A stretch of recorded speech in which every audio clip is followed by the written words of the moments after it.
realise he's free of this monster obsession. So Michael Mann listens to this, and he says, you know what's interesting about this story is, we got to film this totally authentically. It's going to be absolutely, you're going to feel viscerally what the frontier is like, what those periods are like. We're not going to have anything that's out of period, and we're not going to have any 20th century or 21st century psychologizing. There's not going to be any of this redemption crap. It's going to be, it's going to be raw, it's going to be elemental, and when he kills him at the end, you're going to...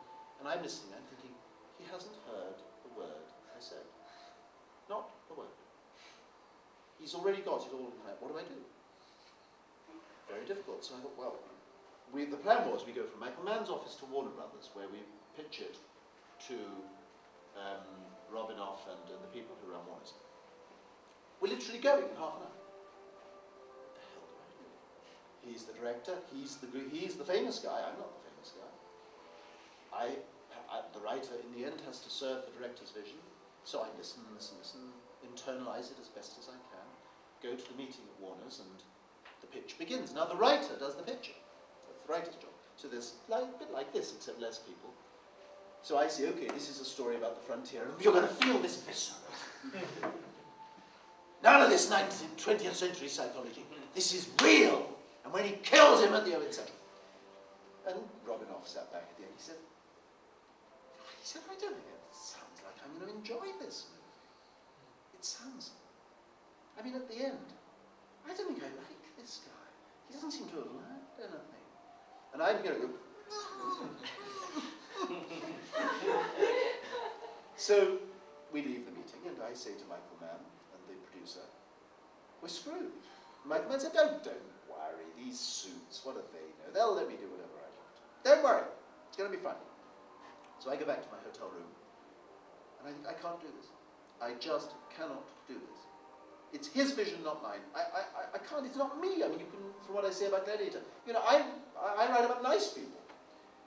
So I rang up the producer, a chap called Akiva Goldsman, lovely guy, also a writer. And I said, Akiva, I'm out, I'm pulling out. They've just flown me over there. First class, because by the way, when you write for Hollywood, you're in the Writers Guild, and if you're in the Writers Guild, you fly first class. Nothing to do with how good you are, that's the rule. So they've spent $17,000 flying me there and back. And I say to Akiva, look, I don't care, I'll pay back the cost of the trip. I want out. And he said, well, you're going to have to tell Michael yourself. So I rang Michael Mann up and I said, I think your vision is your vision and it's wonderful, and I am the wrong writer. I'm not going to be able to serve your vision. And he said, yeah, you will. No, don't worry, I have heard what you said, it's going to be fine. I said, I'm sorry, it really, really, really isn't. And eventually, he heard me, and so he said, well, okay, and off I went. And they didn't make me pay for the flight. And I never did it. That was many years ago. I've never seen any movie appear. Nobody seems to, I don't know what happened to it.